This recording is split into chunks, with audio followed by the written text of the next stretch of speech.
बंटी यादव की जो पत्नी हैं वो क्या चाहती हैं? सबको फांसी होना चाहिए। जैसे बंटी यादव को तड़पा तड़पा कर मारा है उन लोगों ने, उसी तरह उस सबको भी होना चाहिए। बहुत तरीका गंदा तरीका से मारे उसे।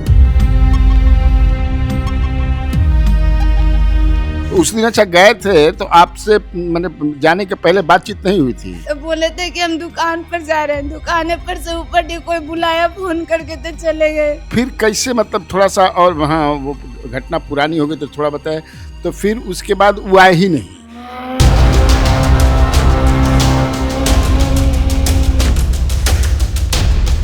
वो सब किडनैप कर लिया तो कैसे आएंगे? दरिंदर लोग लगल तो कैसे आपने कब खोजना शुरू किया? हम सब खोजने गए। कितने बजे गए थे? और रात में लगभग 11:30-12 बजे दुकान उनका हर दिन का बंद होता था। तो वो दही लाने गए, उसी दौरान ये लोगों ने उनको किडनैप कर लिया, बात में फंसा के रखा। सवेरे आप लोग देखे कि आए नहीं? आए नहीं कि स्कूल लेके जाना है बच्चे को, तो वो आए नहीं। रवि, बजरंगी, इतने लोगों ने इनको मारते हुए, घसीटते हुए ऑटो में बैठा के। ये सब सीसीटीवी जी बिल्कुल फुटेज में भी है। पुलिस बचा रही है, या जो लोग बहुत ज्यादा शक्तिशाली हैं जो इस धंधे में। कृष्ण मुरारी सर है डीएसपी, उनसे भी मेरी बात हो तो बोले कि अभी हाथ से निकल गया, ये नेपाल चला गया।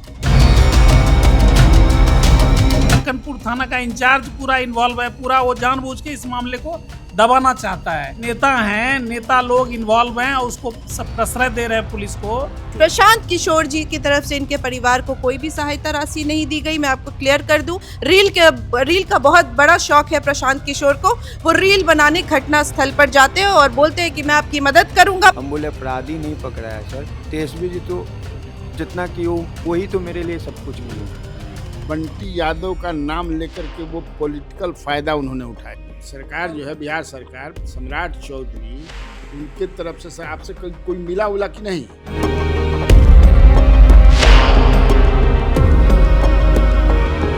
नमस्कार, खबर पॉइंट में आपका स्वागत है।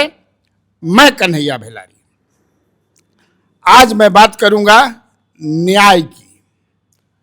आज मैं बात करूंगा कि वो न्याय दिलाने में सरकार कहाँ खड़ी है, व्यवस्था कहाँ खड़ी है और हम लोग कहाँ खड़े हैं। आज देखिए, हमारे अगल बगल आप देख रहे होंगे 3 महिला हैं और 2 पुरुष हैं। मेरे बाएं साइड में बैठे हैं संजीव कुमार सिंह, सुप्रीम कोर्ट में एडवोकेट हैं। मेरे दाएं साइड में बैठी हैं प्रिया सिंह वत्स, ये सामाजिक कार्यकर्ता हैं। ऐसे जब इशू होती हैं, ऐसी जब वारदात होते हैं जिसके लिए ये न्याय के लिए लड़ती हैं, छत्राणी हैं तो छत्राणी की तरह लड़ती हैं। और इनके बगल में बंटी यादव की पत्नी हैं, बैठी हैं, और बंटी यादव के ये बगल में भाई हैं और वो उनकी बहन है। तो हम बात करेंगे कि बंटी यादव का केस है, कहाँ पहुंचा है, सरकार उस पर क्या की है, क्या कर रही है, पुलिस प्रशासन क्या कर रही है, तो ये हम जानेंगे। और ये लोग क्या चाहते हैं, बंटी यादव की जो पत्नी हैं वो क्या चाहती हैं, उनके भाई क्या चाहते हैं, उनकी बहन क्या चाहती हैं, और जो वकील साहब हैं ये क्या करें। तो हम सबसे पहले मैं चाहूँगा कि संजीव कुमार सिंह आप बताएं बारी बारी से कि क्या मामला, माने किस पोजीशन में है। बंटी यादव का जो मामला है, बंटी यादव के मामले में जो घटना इतना विध्वंस हुआ, उसके पहले की कहानी ये है कि बंटी यादव एक सामाजिक कार्यकर्ता था और बंटी यादव जो करबिगैया इलाका है, पटना न्यू जंक्शन के उस पार का जो नया बसा हुआ पूरा अच्छा ढंग से जो व्यवस्थित किया गया था सरकार के द्वारा, वहाँ पर एक अलग प्रकार का व्यापार जो है फलने फूलने लगा, जिसमें कि सेक्स स्कैंडल, देह व्यापार का धंधा और नशा का, शराब का और सूखे नशा का धंधा ये पनपने लगा। और घर घर में वहाँ पे उसके दलाल पैदा हो गए और पुलिस मुख्य दलाल थे, और उसके साथ साथ स्थानीय नेता, छुटभइये गुंडे और इन सब का, और किन्नर ग्रुप का जो हेड मोनी किन्नर है, ये सब पूरा एक बहुत बड़ा गठजोड़ था, जहाँ की प्रत्येक दिन लाखों करोड़ों के अवैध धंधे होते थे। इस धंधे को उजागर करने में लगे बंटी यादव, क्योंकि बंटी यादव को ऐसा लग रहा था कि हमारा इलाका जो है बदनाम हो रहा है और यहाँ पर कई घरों में शादियाँ टूट रही हैं।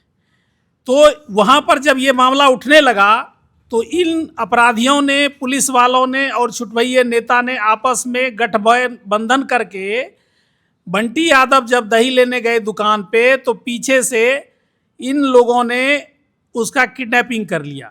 किडनैपिंग करने के बाद जो है अथमल गोला साइड में जो ले गए और वहाँ पर बड़े विभत्स रूप से जो है मुंह वगैरह में विभ्रंश करके, पूरा शरीर में जख्म दे करके, बड़े तरपा करके जो है उसको मार दिया गया। और मारने में जो है पूरी षड्यंत्र पुलिस वाले की थी, गुंडे की थी, और जो देह व्यापार और नशे के सौदागर हैं वो गुंडे, ये सब आपस में मिली भगत था और ये चाहते थे कि इसको जो है ख़त्म कर दिया जाए। और जब इनकी किडनैपिंग हुई थी तो किडनैपिंग के समय ये परिवार के लोग जो हैं गए थे थाने में कंप्लेन लिखाने। तो पहले तो थाने वाले ने कंप्लेन नहीं लिया, उसके बाद फिर कोतवाली गए, बड़ी मुश्किल से इनका एफआईआर हुआ किडनैपिंग का। उसके बाद फिर जो है जब कई दिनों बाद किडनैपिंग जब जिस समय हुआ था, अगर उस समय तुरंत ये लोग एक्शन में आते, क्योंकि किडनैपिंग का मामला हेनियस क्राइम होता है, टीम लगा करके अगर पटना की पुलिस, एसपी, एसएसपी या क्राइम ब्रांच उसको ढूंढते तो बंटी यादव की हत्या नहीं होती, हत्या से होने से रुक भी सकता था। लेकिन पुलिस ने लापरवाही बरता, इसलिए बरता कि स्थानीय पुलिस की मिली भगत थी उसकी किडनैपिंग करवाने में, क्योंकि वो एक नशा और देह व्यापार के धंधे के बारे में पूरा एक्सपोज कर रहा था। तो उसके बाद उसकी जो है हत्या हो गई। हत्या होने के बाद डेड बॉडी भी जो है इन लोगों ने ढूंढ करके निकाला, उसका पूरा जो है घर वालों ने वही इन लोगों ने घर वालों ने ढूंढ के निकाला। और फिर जो है, और ये सारे सीसीटीवी फुटेज में, वीडियो फुटेज में और सारे अन्य लोगों के चेहरे दिख रहे हैं, अपराधियों के चेहरे दिख रहे हैं। इसमें कई सारे अपराधी शामिल हैं जिनका नाम भी डिस्क्लोज है, 2 अपराधी पकड़े गए हैं। और आगे चल करके ये जो है पूरा मामला पूरा जो है, अब मेरे पास ये मामला जब आया तो मैं इसको जो है पूरी तरह से अंजाम की ओर ले जाना शुरू किया हूँ। कहाँ तक पहुँचा है ये मामला? जी, अभी मानवाधिकार आयोग में चला गया, पुलिस में डीजीपी लेवल तक कंप्लेंट चला गया, राष्ट्रपति भवन में याचिका चली गई, मुख्यमंत्री के यहाँ चला गया, उसके बाद जो है माननीय राज्यपाल महोदय के यहाँ गया। चारों तरफ से जो है ये मामला अभी शुरुआत बंटी यादव वाले मामले में हम बता रहे हैं, ये सब हमने शुरू कर दिया। और अब ये मामला जब से मेरे पास आया है, 3-4 दिन पहले ही मामला मेरे पास आया है, तो मैंने ये सारा करना चालू कर दिया। या आप क्या चाहती हैं, ये क्या चाहती हैं, आप क्या चाहती हैं उसमें? जैसे इन्होंने बताया, वकील साहब ने बताया कि इतना कुछ के मानवाधिकार भी इसको टेकअप कर लिया है और पुलिस प्रशासन भी है और जो राज्य प्रशासन है, जैसे मुख्यमंत्री कार्यालय में भी चला गया है आवेदन, राज्यपाल महोदय के यहाँ भी चला गया है, ये चारों तरफ से मामला शुरू हो गया है। तो आपके यहाँ भी तो कई नेता गए, पुलिस प्रशासन के भी लोग गए, तो अब चाहती आप क्या हैं? हम यही चाहते हैं कि जितना भी है मुजरिम सब पकड़ा जाए। अभी 3-4 लोग नहीं पकड़ाए, सब भी पकड़ा जाना चाहिए और सबको कड़ी से कड़ी सजा होना चाहिए, सबको फांसी होना चाहिए। जैसे बंटी यादव को तड़पा कर मारा है उन लोगों ने, उसी तरह उस सबको भी होना चाहिए। बहुत तरीका, गंदा तरीका से मारे उस सब। तो उस दिन अच्छा गए थे तो आपसे मैंने जाने के पहले बातचीत नहीं हुई थी? बात हुआ था हमको जाने से पहले, तो बोले थे कि हम दुकान पर जा रहे हैं, दुकान पर से ऊपर कोई बुलाया फोन करके तो चले गए। तो उस पट्टी मतलब कि जिधर महावीर मंदिर है उस तरफ? हाँ, दही लाने गए थे। तो फिर कैसे, मतलब थोड़ा सा और वहाँ वो घटना पुरानी हो गई तो थोड़ा बताए। तो फिर उसके बाद वो आए ही नहीं? वो सब किडनैप कर लिया तो कैसे आएंगे? दरिंदर लोग लगल तो कैसे आपने कब खोजना शुरू किया? हम सब खोजने गए तो सीसीटीवी कैमरा से पता चला।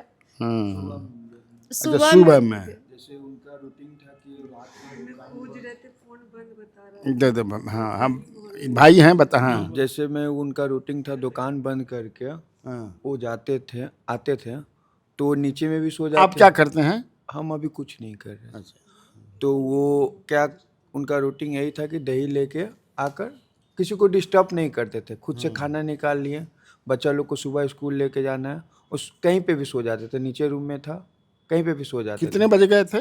और रात में लगभग 11:30-12 बजे दुकान उनका हर दिन का बंद होता था। तो उसी उसके बंद करने के बाद गए जी थे जी वहाँ? वो और जैसे सुबह तक नहीं आए तो आप लोगों ने जैसे में खोजना मेरी शुरू किया? भतीजी है उन्होंने बोली कि पापा दही लेते आइएगा, खा के सोएंगे, तब तक वो सो गए। तो वो दही लाने गए, उसी दौरान ये लोगों ने उनको किडनैप कर लिया, बात में फंसा के रखा। बहुत सीसीटीवी कैमरा हम लोगों ने निकाला है, तो बहुत देरी तक बात कर रहे हैं और उसके बाद उन लोगों ने उनको मारते हुए लेके चला गया। और उसके मैंने बाद ये तो सीसीटीवी कैमरे में बात आई, लेकिन आप लोगों ने खोजना सुबह शुरू किया या जैसे हम लोगों ने सुबह में, क्योंकि हम लोग को डिस्टर्ब करते थे तो हम लोगों को लगा कि सो गए होंगे, वो कहीं नीचे भी सो जाते थे, ऊपर में भी सो जाते थे, तो सो जाते थे। सवेरे आप लोग देखे कि है नहीं तब? आए नहीं कि स्कूल लेके जाना है बच्चे को, तो वो आए नहीं। तो हम लोग ने नीचे देखे कि आए नहीं, तो फिर हम लोग तुरंत गए थाना नहीं हम लोग जैसे मैं खोजने लगे? हाँ खोजने लगे। तो उसी दौरान पता चला कि बच्ची से बात की, भतीजी से मेरी, तो वो दही लाने गए, तो उस साइड ही जाते थे। रात भर में 12 बजे कहाँ खुलेगा, पटना जंक्शन के पास वो बताया कि हम जाते हैं, तो वहाँ गए दही लाने के लिए। तब तक वही लोगों ने ये कर लिया। फिर हम लोगों ने पूछा आसपास दुकानदार को, बोला कि रात में बीसी उर्फ रिवेश, रोहित, शंकर, सोनू, मोनी किन्नर और एक रोशन, रवि, बजरंगी, इतने लोग? इतने लोगों ने इनको मारते हुए घसीटते हुए ऑटो में बैठा के ये सब सीसीटीवी जी जी बिल्कुल फुटेज में भी है? जी बिल्कुल बिल्कुल। तो इसमें से केवल अभी तक 2 ही अरेस्ट हुए? नहीं 2 नहीं सर, ये अभी रिवेश और बीसी हुआ है, और मोनी किन्नर नहीं हुआ है, वो भाग रही है। मेन वही है? हाँ मैन वही है। वही है। मैंने वो जो किन्नर है वो इस धंधा में हाँ बीसी उर्फ रिवेश, अमोनी किन्नर। और जैसे में रोहित पहले किसी थाना में वो स्पाईगिरी करता था, किसी थाना लोकल थाना में वो स्पाई करता था। हाँ। और अभी 4 लोग नहीं हुए सर, जैसे में शंकर, सूरज और मोनी किन्नर और एक अज्ञात बैग वाला, जो पहले बैगी वाला उनको सीसीटीवी कैमरा में देखे कि वही पहले आप लोगों को मतलब क्या जिससे लगता है क्यों नहीं गिरफ्तार हुआ? कहीं आप समझ रहे हैं पुलिस जैसे बचा रही है, या जो लोग बहुत ज्यादा शक्तिशाली हैं जो इस धंधे में अब तो सर वही लोग बताएंगे ना। जैसे में हम लोग, मेरा केस के आयु चंदन राय जी है, कोतवाली थाना का, तो उनसे मेरी हर दिन बात होता है। और कुछ दिन पहले कृष्ण मुरारी सर है डीएसपी, उनसे भी मेरी बात हुई, तो बोले कि अभी हाथ से निकल गया, ये नेपाल चला गया। अच्छा, वो ये सारे लोग लोग कह रहे भाग गया। हाँ नेपाल चला गया। तो नेपाल में जाकर नहीं पकड़ा जा सकता है। ये पुलिस जो है, पुलिस की पूरी तरह से, मैं इसका खुद 4 दिन से पूरा जांच कर रहा हूँ, और इसमें बहुत बड़ा गैंग जो है इन्वॉल्व हुआ है, जिसमें पुलिस खुद ये आईओ वगैरह जानबूझ करके चाहते हैं कि ये लोग नहीं पकड़ा जाए, क्योंकि पकड़ेंगे मैंने तो आपको सारा लगता राज है खुल कि इसमें पुलिस भी इन्वॉल्व उनका है? पूरा पुलिस, एक इंस्पेक्टर है जो एंटी ड्रग्स डिपार्टमेंट का है, जो कि एंटी रैकेट सेल को बचाता है, वो करता है, वो खुद इन्वॉल्व है इसमें। एक इंस्पेक्टर है और जक्कनपुर थाना का इंचार्ज पूरा इन्वॉल्व है। पूरा वो जानबूझ के इस मामले को दबाना चाहता है और गिरफ्तारी नहीं करता है जानबूझ करके। क्योंकि इसमें जो आसपास के नेता हैं, नेता लोग इन्वॉल्व हैं, उसको सब प्रश्रय दे रहे हैं, पुलिस को सह दे रहे हैं कि ये मामले जितना लफा दफा हो जाए, ये नहीं तो बड़े बड़े इसमें लोग पकड़े जाएंगे, पदाधिकारी पकड़े जाएंगे, नेता पकड़े जाएंगे, जो इस धंधे को, ड्रग्स और शराब और देह व्यापार का धंधा चलाते हैं, वो पूरे लोग पकड़े जाएंगे। रैकेट है ये पूरा, उसी रैकेट को एक्सपोज कर रहा था। मैंने काफ़ी मजबूत एक रैकेट है, बड़ा मुश्किल है पकड़ना जी। अब जैसे बता रहे हैं कि ये आईओ वगैरह जो वो नेपाल भाग गए हैं। अच्छा, मैं ये जानना चाहता हूँ, आप तो सामाजिक, आपकी तरफ से क्या हुआ उस केस को लेकर के, बंटी यादव वाला? जी देखिए, जो चीज़ें समझ आ रही हैं, सबसे ज़्यादा तो पुलिस की लापरवाही है। और लापरवाही साफ नज़र आ रही है, क्योंकि लगातार जब भी कहीं भी कोई कांड होता है या फिर किसी तरह की घटना होती है, तो सबसे पहले लोग पुलिस से कनेक्ट करते हैं और चाहते हैं कि स्थानीय पुलिस स्टेशन से मदद मिले। लेकिन यहाँ पे वो चीज़ दिखी नहीं। ये चीज़ बिल्कुल भी नहीं दिखी। ये लोग गुहार लगाते रह गए। इन लोगों ने फाइनली खुद खोजा। 60 किलोमीटर दूर जहाँ से इनकी किडनैपिंग हुई थी, वहाँ से 60 किलोमीटर दूर ले जा कर के ऑटो से बाकायदा टोल टैक्स पार करने के बाद फिर वो चीज़ें, वहाँ पे इतने सारे फुटेजेस होंगे, कैमराज लगे थे, फिर भी कोई सुरक्षित नहीं है। अगर सुरक्षा की बात करें तो आज हमारे बिहार में कोई सुरक्षित नहीं है। जो टोल टैक्स पे दिखता है कि हाँ स्कैन है तो चीज़ें रुकी हुई हैं, तो अब आप हाईवे पे मूव कर रहे हैं तो गाड़ी में तो फिर भी समझ में आता है कि आपने किसी को डिक्की में बंद कर लिया। ऑटो के अंदर सारी चीज़ें खुली हुई थी और इतना अपराधी बेखौफ होकर टोल टैक्स पार करके 60 किलोमीटर दूर जाकर के घटना को अंजाम देता है और उसके बाद भी उस पर अभी तक कोई कार्रवाई नहीं होती है। और इसमें जो वहाँ के स्थानीय अभी जो विधायक हैं, जो अभी बने हैं बांकीपुर विधानसभा के, उनका ये कहना है, क्योंकि मेरे परिवार वालों से, परिजनों से लगातार बातचीत हो रही है, तो उनका कहना ये है कि उनके तरफ से कोई भी मदद नहीं की जा रही है। जो और अभी फोन बने हैं उठाना, प्रशांत किशोर जी की तरफ से इनके परिवार को कोई भी सहायता राशि नहीं दी गई, मैं आपको क्लियर कर दूं। और जब भी वो जाते हैं फोटो खिंचाने का काम करते हैं, वीडियो बनाने का काम करते हैं, रील बनाने का, रील का बहुत बड़ा शौक है प्रशांत किशोर को। वो रील बनाने घटना स्थल पर जाते हैं और बोलते हैं कि मैं आपकी मदद करूंगा, 15 दिनों में घेराव करूंगा, और ये सारी चीजें बोलकर वहां से निकल जाते हैं। जी कहाँ गए? प्रशांत किशोर जी ना प्रशांत किशोर तो आए थे ना? वो आए थे पहला बार वही आए थे। हाँ, जब हम सबसे लोग पहले वही आए थे, प्रोटेक्ट किए थे। ये आपको 9 तारीख का बात है, जुलाई 9। तो वो प्रचार के दौरान आए थे, तो हम लोगों ने उनको बुलाया कि सर ऐसा ऐसा बात।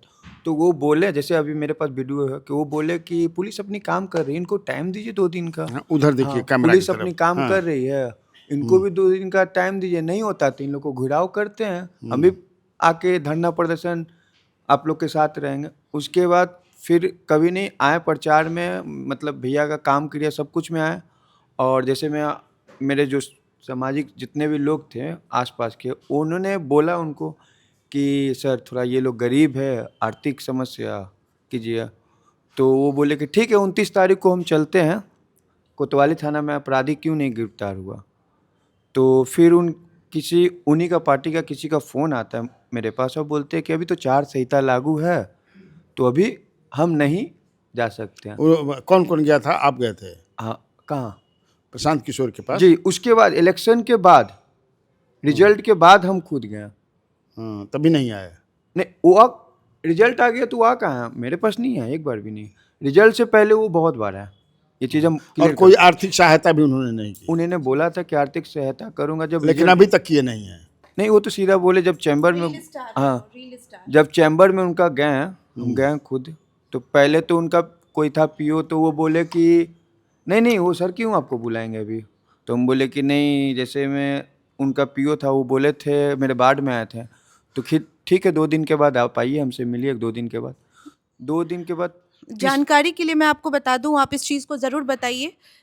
जब भी इनसे सहायता के लिए बात की जाती है प्रशांत किशोर जी से, तो वो सारी बातें तेजस्वी यादव पे मढ़ देते हैं कि तेजस्वी यादव ने तो आपको इतनी सहायता दी है, तेजस्वी यादव ने ये किया है। आप वहाँ के स्थानीय विधायक हैं, आपने क्या किया वो बताइए। रील स्टार बनने से काम नहीं चलेगा। भरत तिवारी के नाम पे आपने बहुत वोट उठा लिया, आप क्या काम करेंगे इस परिवार के लिए वो बात कीजिए।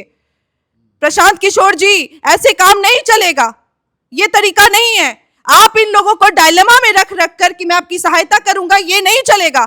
आप बांकीपुर विधानसभा से इसलिए खड़े हुए हैं, आपको मौका दिया गया है, आप इस पे चौका मत मारे, आपको काम करना पड़ेगा, और नहीं काम करेंगे तो काम करना सिखाना जानते हैं हम। जी, तो उन्होंने मुझे बोला कि ठीक है, हम लोग सोचे हुए हैं रिजल्ट आने से पहले आर्थिक समस्या का आपका हम करेंगे। जैसे ही उनके चैम्बर में गए, बैठे, तो आपको तेजस्वी जी तो 5 लाख का चेक दिए ना, पूछ रहे हैं? हाँ, वो पूछे, हमने देखा। तो अच्छा। डीजीपी साहब पास भी गए आप लोग, हमने देखा, हम जी सर गए, तो हम क्या कर सकते हैं। तो हम लोगों ने बोला कि सर ऐसा ऐसा प्रॉब्लम है, तो ठीक है आप पेपर करवा दीजिए, लिख के दे दीजिए, हम ये करेंगे। ठीक है, हम लोगों ने दिया भी, ठीक है ना। तो उसके बाद कोई रिजल्ट नहीं है, कोई कुछ बोले नहीं, ठीक है। उसके बाद वो क्या बोलते हैं कि हम आपके लिए क्या कर सकते हैं। हम बोले अपराधी नहीं पकड़ा है सर, तेजस्वी जी तो जितना कि वही तो मेरे लिए सब कुछ किया, और तो कोई किया नहीं हमको। उसके बाद एक बार भी हमको पुलिस बोले कि आपके साथ थाना चलेंगे, रिजल्ट आने के बाद कोई रिजल्ट नहीं हुआ हम लोगों को दिया। अभी तक हमसे कोई कांटेक्ट करने की भी जरूरत नहीं कि आपको क्या मतलब कहाँ तक केस गया। लेकिन एक देखा मैंने कि प्रशांत किशोर के हवाले से एक खबर मैं पढ़ रहा था कि उन्होंने मांग की कि जिस तरह से भरत तिवारी को सरकार मदद कर रही है और जो लोग उसमें इन्वॉल्व थे उनके खिलाफ कार्रवाई होगी, उतना सीरियसली बंटी यादव के केस में सरकार नहीं। नहीं हाँ, कोई सरकारी ये तो कहा उन्होंने, लेकिन अपने वो स्वयं भी इंटरेस्टेड नहीं है या सीरियस नहीं है। आप नहीं, मैं आपको बता दूं, जब भरत तिवारी जी का केस हम लोग लगातार देखते हुए आ रहे हैं, और उसमें जब बात उठी थी इनके तरफ से एक ये कहा गया था, इल्ज़ाम लगाया गया था कि 50 लाख रुपए सरकार द्वारा दिया जा चुका है, ठीक है। तो इसलिए अब ये भरत तिवारी की जो माता जी हैं वो बिक गई है, जिसको हम लोगों ने खारिज किया था और स्टेटमेंट आके तुरंत रिलीज किया था। मेरे और जो सुप्रीम कोर्ट के जो अधिवक्ता साहब हैं उन्होंने भी ये चीज़ को क्लियरिफाई किया था कि ऐसा कुछ भी नहीं हुआ, और अगर हुआ है तो आप इसको 15 दिन के अंदर अंदर साफ कीजिए, अदरवाइज हम लोग आप पे मानहानि का दावा ठोकेंगे। उसके बाद इन्होंने इस चीज को दबाने के लिए इमीडिएटली कि अब मैं अपना मुंह कहां छुपाऊं, प्रशांत किशोर अपना मुंह कहां छुपाएंगे, इन्होंने इमीडिएटली इनके परिवार का मुद्दा उठा दिया, बंटी यादव का मुद्दा उठा दिया, ताकि ये चीज दब जाए और लोग मुख्य मुद्दा से भटक जाए और इनको सहायता करने के बजाय इनकी बातों पे, इन रील स्टार जो प्रशांत किशोर है रील स्टार, इनके रील को फिर से लाइक और डिसलाइक्स मिलना शुरू हो जाए, या फिर ये चर्चा में फिर से आ जाए। वो राजनीति कर गए। राजनीति, ये राजनीति है। वो रील स्टार है, वो काम क्या करते हैं, वो रील स्टार है। आपको काम करना है, आप तेजस्वी यादव जी पे ना डालें, क्योंकि तेजस्वी यादव जी ने इनको सहायता पहुंचाया, जहां तक हो सका उनको मदद किया, लगातार इनके परिवार से जुड़े हुए, बंटी यादव जी के परिवार से जुड़े हुए। तो आप किस ग्राउंड पे इनका नाम लेते हैं? आप यहाँ के स्थानीय विधायक है, आपको काम करना है जी। जैसे मैं आज भी मेरी बात हुई रणविजय साहु सर से, वो हर राजद के। हाँ, वो हर टाइम अभी भी कॉल करेंगे, फटाक से कितना भी बिजी रहेंगे फोन उठाएंगे, वो बात करेंगे। तेजस्वी यादव भैया का पीओ भी फोन उठाते हैं। तेजस्वी भैया हमको 2 बार अपने आवाज पे बुलाया, जैसे सोशल मीडिया साइट पे हम बता दे रहे हैं कि 2 बार मैंने कहने पर्सनली का बुलाया। मतलब ये है कि बंटी यादव का नाम लेकर के वो पॉलिटिकल फायदा उन्होंने उठाया, पॉलिटिकल फायदा उठाया, वो हमेशा चुनाव में उठाया उन्होंने। चुनाव के बाद भी चूंकि आप जो बता रही हैं कि भरत तिवारी वाला जो मामला उठा, तो उसको दबाने के लिए इन्होंने ये तुरंत अपना एक तैयार किया, अपने टीम के साथ बैठे, इन्होंने अपना व्यावसायिक दिमाग लगा दिया कि भाई किस तरह से इस केस में उस केस को डाल दो, उस केस से इस केस से। और मैं अच्छे तरीके से जानती हूँ, जब ये चीजें आपके सामने आएंगी ना प्रशांत किशोर जी, आप इमीडिएटली कहेंगे कि आवाज उठाने वाला भी तो मैं ही था। अब इनका परिवार पता नहीं मुझे क्यों टारगेट कर रहा है, तो मैं आपको जानकारी के लिए बता दूं कि आप स्थानीय विधायक हैं, आपको इन लोगों को देखना चाहिए, इनको सहायता पहुंचानी चाहिए, इनको सहायता राशि मिले, इनकी सिक्योरिटी बढ़े, ये आपका काम था, इसे आपको करना था। आप पता नहीं जिस दिन से विधायक बने हैं आप कहां गायब हैं जी। और आप ना बार बार तेजस्वी यादव जी पे आवाज ना उठाए, क्योंकि उन्होंने अपना कर्तव्य निभाया है। यहाँ के वो विधायक भी नहीं है, बट लगातार नेता प्रतिपक्ष होने का उन्होंने सारा वो जो कहते हैं ना, सारा कमान खुद में संभाला हुआ है और वो काम कर रहे हैं। आप अपना काम बताइए, दूसरों के नुस्खे ढूंढना बंद कीजिए जी। अच्छा, आप बताइए, सरकार जो है, मतलब सरकार जो है, बिहार सरकार, सम्राट चौधरी, उनके तरफ से आपसे कोई मिला उला कि नहीं? नहीं, कोई नहीं मिला। कोई नहीं मिला? नहीं, कोई नहीं मिला। क्योंकि भरत तिवारी में तो कई लोग गए थे, बहुत सारे, उसी से मिलता जुलता ये है मामला क्या? हाँ, देखिए, ये जो बंटी यादव का मामला है, इसमें ये लोग जो है स्थानीय लोग, नेता लोग इस मामले को दबाना चाहे, इसीलिए जो है आगे मामला बढ़ा नहीं। अब ये जब हमारे पास आया 4 दिन पहले ये मामला, तब अब आगे बढ़ा है मामला। तो अब जो है सब जगह मामला चला गया है, अब इसको उजागर कर रहे हैं। तो इसमें मुख्यमंत्री महोदय भी इंटरेस्ट लेंगे और लोग भी इंटरेस्ट लेंगे, लेकिन पहले जो है सिर्फ पॉलिटिकल प्रशांत किशोर ने इन लोगों को घुमा के रखा हुआ था, कुछ भी नहीं किया था अपने पॉलिटिकल फायदा के लिए। पॉलिटिकल फायदे के लिए। अब जो है ये मामला सही ट्रैक पे आया है, जब सब जगह आवेदन जा रहा है, तो इसमें जो है आगे सरकार भी कुछ जो है इनको राशि मदद करेगा, और जो भी अपराधी लोग हैं वो पकड़े आपको जाएंगे। लगता है कि सरकार इनको मदद करेगी बिल्कुल, आर्थिक रूप बिल्कुल, से? बिल्कुल करेगी, क्योंकि सरकार के पास अब हमने मुद्दा उठाया है, सरकार के पास ये फाइल गई है। अब 4 दिन पहले तो एक मामला मेरे पास आया और फाइल गई, अब सरकार इन पे ध्यान देगा। पहले तो प्रशांत किशोर और ये लोग इनको घुमा रहे थे अपने चुनावी फायदे में, लटका के रखे, कोई काम नहीं किया। चुनावी फायदा हो गया तो घसा। चुनावी फायदा होने के बाद प्रशांत किशोर निकल गए पतली गली, पूरा जो है उन्होंने देखा, और फिर अब इनका फोन भी नहीं उठाते हैं, इनसे मिलते भी नहीं है, इनको इग्नोर कर रहे हैं बंटी यादव के फैमिली को। आपकी और एक बहन है, बात और- उनसे उनको बताइए, वो भी कुछ बोलना चाहती हैं। उधर देख बोलिए, आप भी क्या माने कुछ जो भी बोलना है, क्या चाहते हैं आप प्रशांत किशोर से, जैसे सरकार कि वो से? प्रशांत किशोर जी बोल रहे थे कि तेजस्वी जी आपको ये दिए, तेजस्वी जी अपना काम किए, प्रशांत किशोर जी बताएंगे ना कि हम बंटी यादव के लिए, परिवार के लिए क्या काम किए हैं? कोई एक भी काम जो उन मेरे विधायक है वो क्या किए हम लोग के लिए? कुछ भी एक काम कुछ नहीं किए हम लोग के लिए। जीतने के बाद उनका तरीका बात करने का सही नहीं था कि कैसे पीड़ित परिवार से बात किया जाता। वो सिर्फ यही पूछ रहे थे कि तेजस्वी यादव आप लोग को 5 लाख का चेक, अरे वो तेजस्वी यादव 5 लाख के चेक दिए थे तो वो सबके सामने ना दिए थे, आप नहीं देखे थे उस चीज़ को। वो इस चीज़ पूछ रहे थे आप क्या किए ये बताइए ना हमको। तेजस्वी यादव का बात हटा दीजिए कि वो क्या किए, वो जो किए सारे लोग देखे, आप क्या किए जो सारे लोग देखें? कुछ नहीं। हम लोग उनको ये बोले कि अभी तक मुजरिम नहीं पकड़ा गया, मेरा एक भाई और भतीजा भतीजी, हम लोग उसको स्कूल कैसे भेजे, हम लोग सुरक्षा चाहिए, कुछ नहीं। अभी तक वो हम लोग से मिलने नहीं आए, पीड़ित परिवार से जीतने के बाद एक बार भी मिलने आए घर पे, कभी भी टाइम दिए हम लोग को नहीं। वो इस चीज़ को समझना ही नहीं चाहे। व्यूज होता है सर, वो वहीं जाते हैं जहाँ पे जिस मुद्दे में ज़्यादा व्यूज होगा, जहाँ समझ आएगा कि यहाँ मेरा रील बहुत मिलियंस बिलियंस में भागेगा, वो वहीं नजर, प्रशांत किशोर वहीं नजर आते हैं।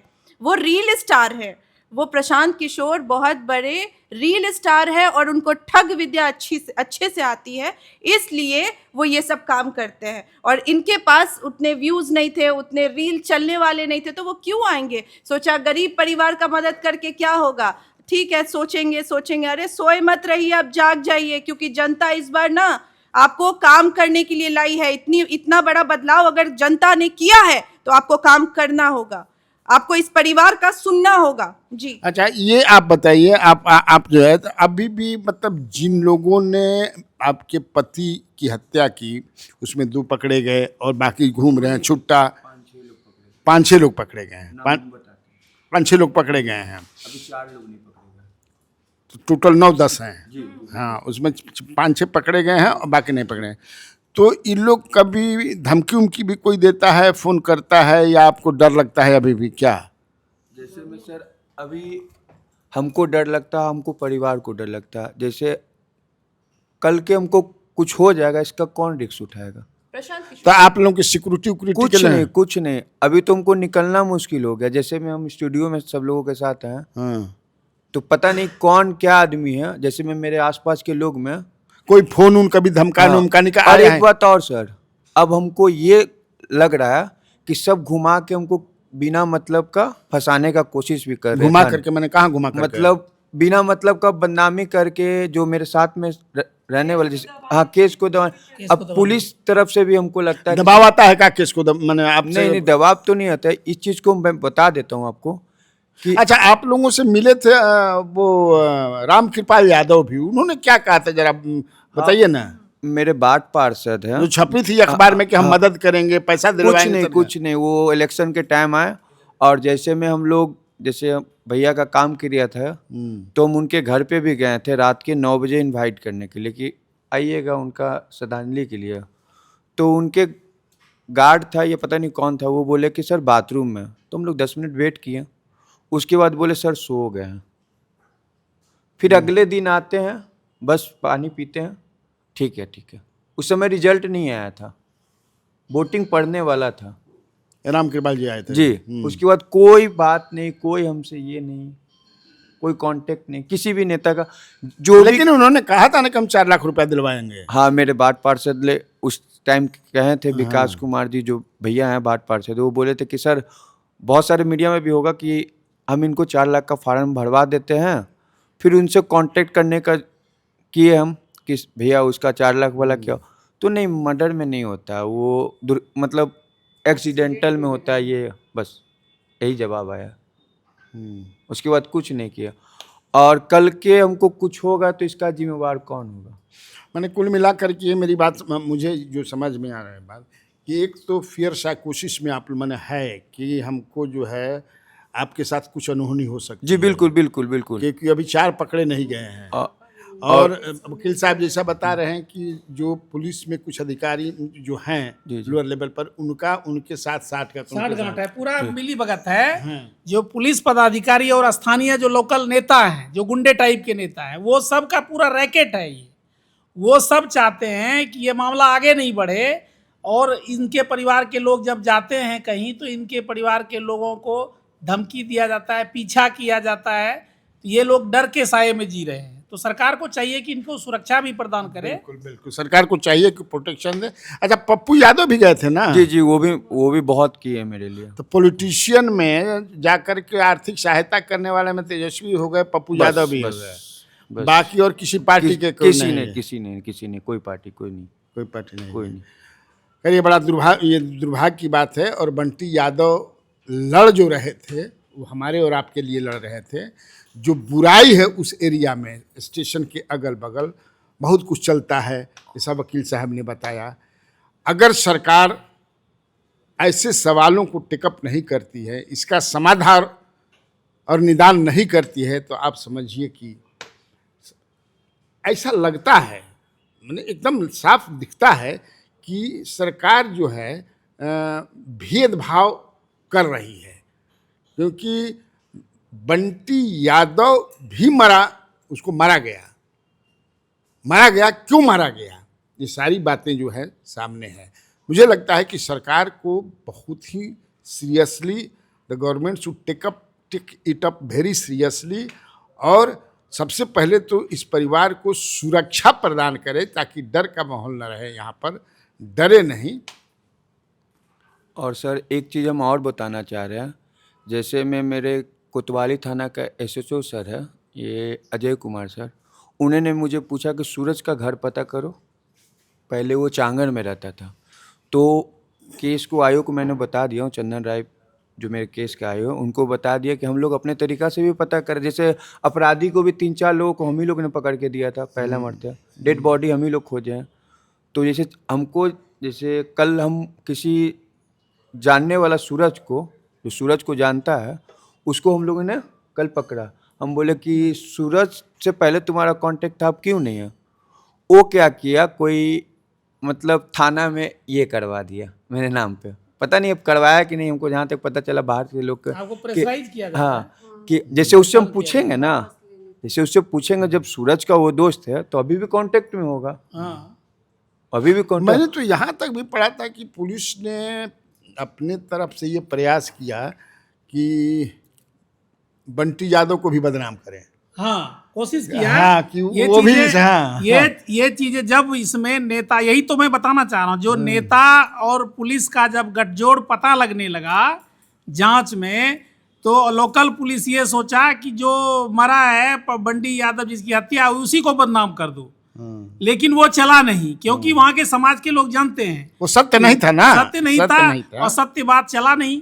तो जो है, और पुलिस और नेता और ये सब की गठजोड़, जो ये धंधा, जो देह व्यापार का धंधा और नशा का धंधा, तस्करी, ये जो चलता है कर भी गई है इलाके में, ये पूरा इन्हीं पुलिस और स्थानीय गुंडे और इसमें कि किन्नर, मुन्नी किन्नर, ये सब सारे लोग इन्वॉल्व हैं।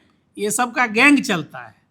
तो सरकार को चाहिए कि एकदम पुलिसिंग व्यवस्था दुरुस्त करे और ये इस रैकेट को ख़त्म करे, और जो है अच्छे ढंग से वहाँ पर इस केस की जांच हो। जो भी 10-12 अपराधी इसमें इन्वॉल्व हैं सभी की गिरफ्तारी हो, और जो इसके पीछे हैं उसके पीछे की कहानी भी उजागर हो। और एक चीज़ और आपको भी कुछ कहना है? एक चीज़ और बता देता हूँ। मेरा भाई सेक्स रैकेट का विरोध करता था। सेक्स रैकेट का मेरा भाई विरोध करता था। सेक्स रैकेट का विरोध करता हाँ। था, जो शराब जी जी बिल्कुल बिल्कुल उसका विरोध जी करता बिल्कुल था, बिल्कुल सूखा नशा का उधर इतना जी है जी चलन, बिल्कुल उसका विरोध करता जी था। बिल्कुल बिल्कुल।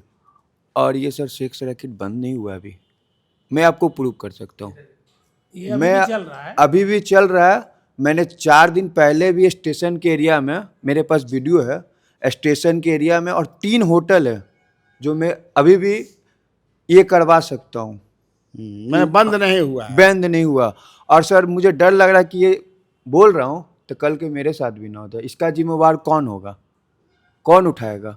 कि आज मैं फिर से आवाज़ उठा रहा हूँ बंटी यादव के भाई के नाते कि ये भी बंद नहीं हुआ, जिस वजह से मेरा भाई चला गया, यही सरकार अभी भी से- चल रहा है। सरकार से इसलिए हम अपील करते हैं कि जो है इनके परिवार, बंटी यादव के परिवार की सुरक्षा व्यवस्था तंदुरुस्त की जाए, और जो है जो भी अपराधी इनके हत्याकांड में और इस गोरख धंधे से संलिप्त हैं उसके खिलाफ जो है सख्त से सख्त कानूनी कार्रवाई की जाए, तभी इस धंधे को बंद किया जा सकता है और बंटी यादव के अपराधियों को गिरफ्तार किया जा सकता है, उनके परिवार के प्रति न्याय हो सकता है। उनकी विधवा पत्नी है, बहन है, और 2 छोटे छोटे बच्चे हैं बंटी यादव के, जिनके परिवार से पूरा जा कर के घर पे मिला हूँ मैं, तो उनके परिवार को आर्थिक सहायता भी सरकार को करनी होगी।